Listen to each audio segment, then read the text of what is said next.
10 English phrases for remembering, reminding, and forgetting from espressoenglish.net.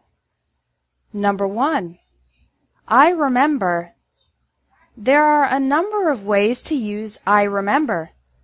I remember plus ing form of the verb. I remember spending every summer at camp when I was a child. I remember plus person or thing. I remember him. We met at a conference last year. I remember that TV show. I used to watch it all the time. I remember plus that plus subject plus verb.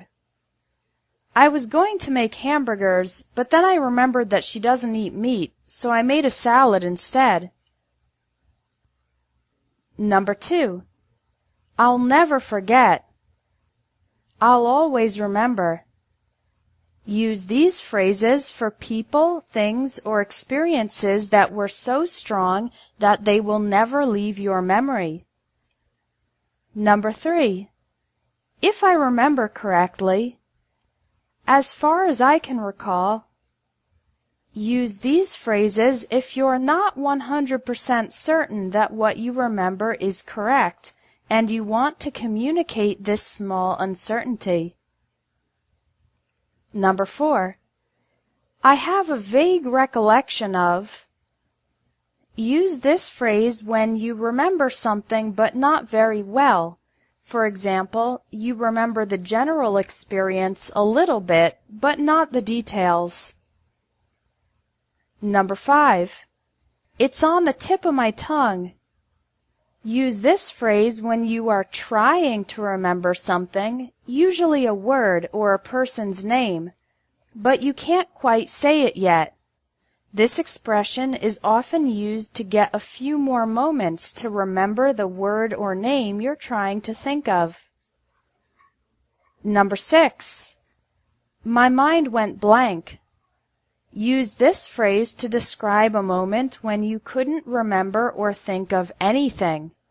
It's common for people's minds to go blank during moments of pressure, like tests and presentations.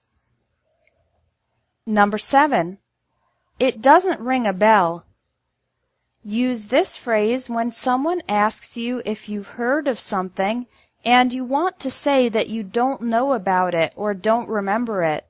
For example, if your colleague says, "Do you know Michael Smith? He works in our London office," and you don't remember him or haven't heard of him, you could say, "No, the name doesn't ring a bell."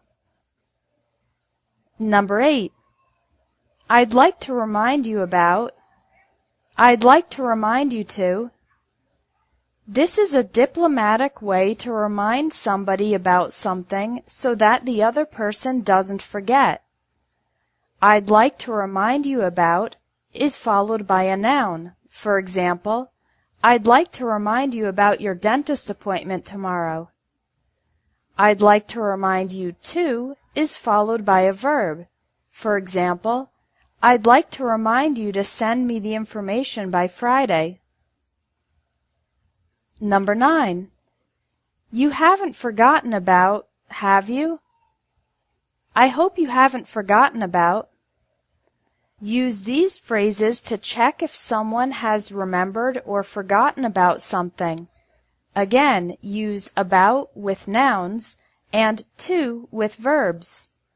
You haven't forgotten to do your homework, have you?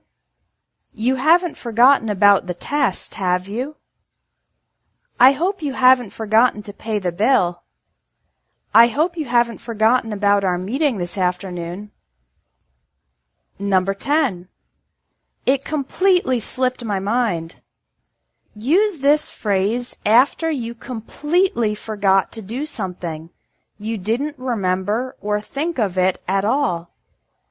I hope you haven't forgotten to pay the bill. Oh no, it completely slipped my mind. I'll pay it first thing tomorrow morning. Thanks for watching English Tips from Espresso English. If you liked this video, please share it.